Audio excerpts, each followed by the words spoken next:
bienvenue dans notre présentation dédiée aux fondements du droit des affaires. Que vous soyez étudiant en droit, entrepreneur en devenir ou professionnel expérimenté, cette introduction vous offre une compréhension claire et structurée de l'environnement juridique dans lequel évoluent les activités économiques. Le droit des affaires constitue une discipline clé pour quiconque souhaite sécuriser ses opérations commerciales et comprendre les règles qui régissent les relations économiques. Dans les prochaines minutes, nous allons explorer les grands principes de cette branche du droit, le cadre juridique de l'entreprise, ainsi que les règles relatives aux contrats commerciaux. Préparez-vous à plonger dans l'univers juridique du monde des affaires. Le droit des affaires regroupe un ensemble de règles juridiques qui encadrent les activités économiques, commerciales et financières. Concrètement, cela signifie qu'il s'applique aux entreprises, aux professionnels et aux transactions qu'ils effectuent entre eux. Son périmètre est vaste, du droit des sociétés à la propriété intellectuelle, en passant par le droit bancaire et le droit des procédures collectives. Ses objectifs fondamentaux sont triples. D'une part, garantir la sécurité juridique des transactions, d'autre part, protéger les intérêts des acteurs économiques et enfin, prévenir ou résoudre les litiges commerciaux. Ainsi, le droit des affaires joue un rôle d'arbitre et de stabilisateur dans un monde économique en constante mutation. Le droit des affaires repose sur une pluralité de sources. Les décisions de justice ou jurisprudence permettent de préciser l'application des règles dans des cas concrets. Au niveau européen, les règlements et directives influencent directement la législation des États membres. À l'échelle nationale, le Code de commerce, le Code civil et diverses lois spéciales définissent le droit applicable.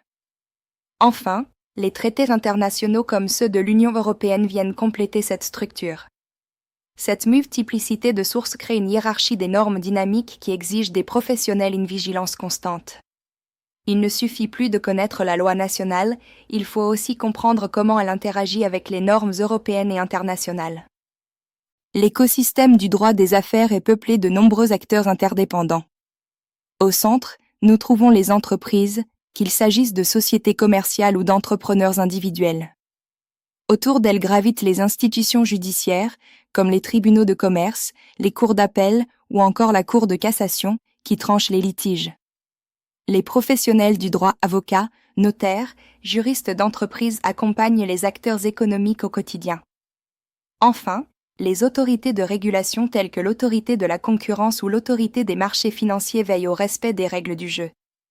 Ensemble, ces acteurs participent à l'équilibre et au bon fonctionnement de l'économie de marché. Choisir la forme juridique d'une entreprise est une étape décisive pour tout entrepreneur. Ce choix détermine la responsabilité des associés, le capital minimum à réunir, le mode de direction et la fiscalité applicable. Une SARL, par exemple, est adaptée aux petites structures, tandis que la SA correspond davantage aux grandes entreprises avec plusieurs actionnaires. La SAS séduit par sa grande flexibilité, tandis que la SNC implique une responsabilité illimitée et solidaire des associés.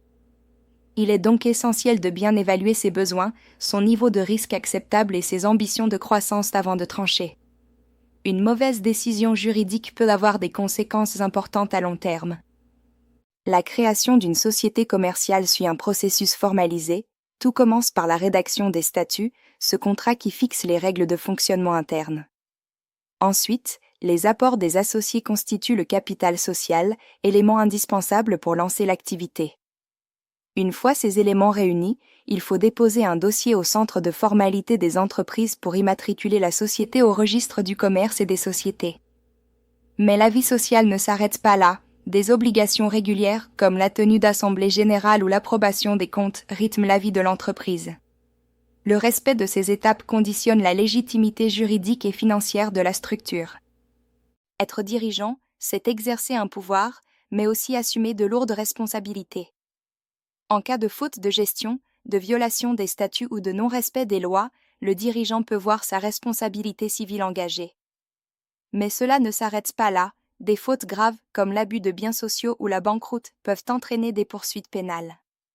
Sur le plan fiscal, une gestion frauduleuse peut également entraîner une solidarité aux dettes fiscales. Pour se prémunir, il existe des outils comme l'assurance responsabilité civile, la délégation de pouvoir ou encore la formalisation rigoureuse des conventions réglementées. Le dirigeant moderne ne peut ignorer ces enjeux juridiques. Au cœur du droit des affaires se trouvent les contrats. Leur force repose sur 3 principes: la liberté contractuelle, la force obligatoire du contrat et la bonne foi. Depuis la réforme de 2016, ces principes ont été modernisés pour mieux équilibrer les relations contractuelles, notamment dans les contrats d'adhésion où le rapport de force est inégal.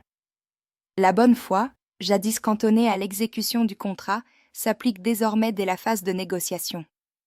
Cela signifie que mentir ou manipuler pendant les pourparlers peut engager la responsabilité d'une partie. Ces principes sont donc essentiels pour construire des relations commerciales durables et juridiquement sécurisées. Un contrat commercial naît souvent d'une négociation préalable qui peut être formalisée par une lettre d'intention ou un accord de confidentialité. Une rupture brutale des pourparlers peut même engager la responsabilité de celui qui s'y dérobe sans motif légitime. La formation du contrat repose sur une offre et une acceptation claires, un consentement libre, une capacité juridique et un contenu licite.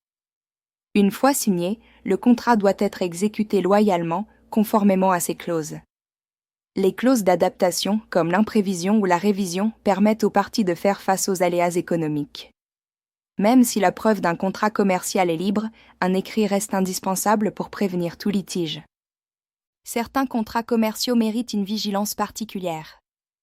Le contrat de franchise, par exemple, lie juridiquement 2 indépendants, mais suppose un transfert de savoir-faire et une assistance continue. Le contrat de distribution, quant à lui, organise la commercialisation des produits d'un fournisseur par un distributeur et doit respecter le droit de la concurrence. Parmi les clauses sensibles figurent celles de non-concurrence, de confidentialité ou les clauses pénales, qui doivent être limitées dans le temps, l'espace est proportionné. Enfin, en cas de rupture brutale d'une relation commerciale établie, la loi impose un préavis raisonnable, sous peine de dommages-intérêts. Anticiper ces aspects est crucial pour sécuriser ces relations contractuelles.